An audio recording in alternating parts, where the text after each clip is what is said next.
And we are here at GDC 2009 at the OnLive booth. I am joined by John Spinelli.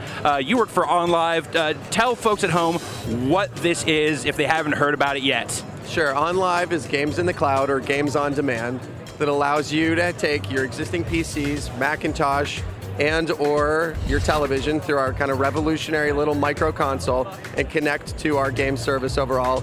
It provides you access to the latest, greatest, brand new, cutting edge games from existing publishers in your home, on demand, instantaneously. How are you accomplishing that? So what we're doing fundamentally is pushing all the processing power up into the cloud so the consumer doesn't need to worry about what they have in their home any longer.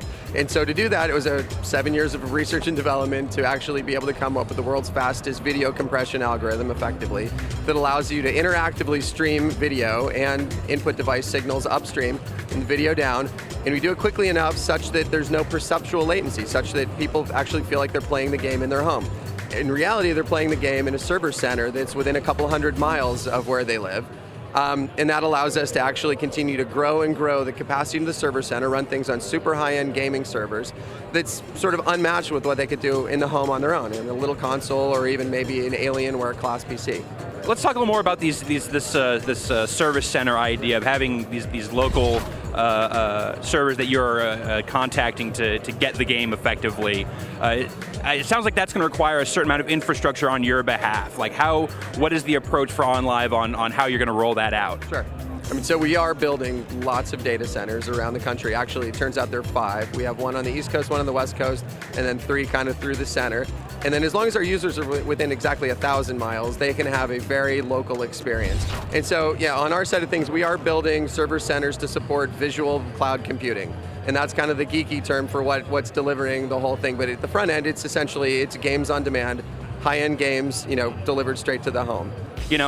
Everyone's used the internet and been streaming a video, and it's well below whatever their bandwidth cap is with their service provider, and it'll freeze up. Like, how does something like OnLive deal with issues like that? So the internet is definitely an unstable platform to develop anything on top of.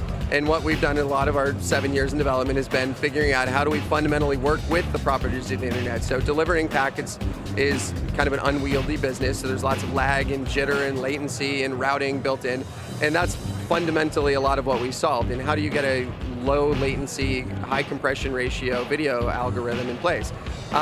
So that's what we've solved. And so you can play it at home over your normal DSL or cable modem, and you'll see where you get a consistent gaming experience.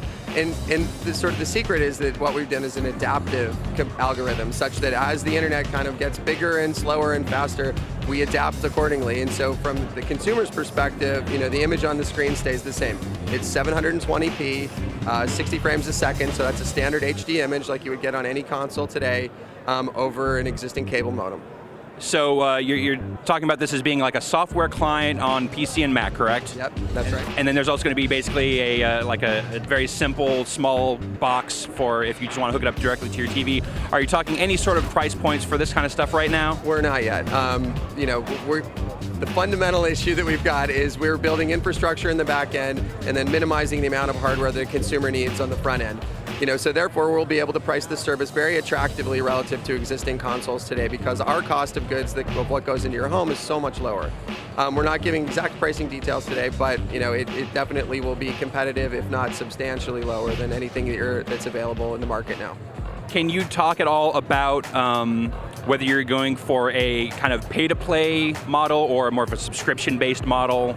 Well, the publishers that are putting content on our system today are going to sell the content in manners that are similar to what you see out there, in the retail environment. So they'll have purchase models, they'll have rental markets, so you'll be able to rent a title for 2, 3, 4, 5 days, or you can actually purchase it outright and have it in your virtual locker.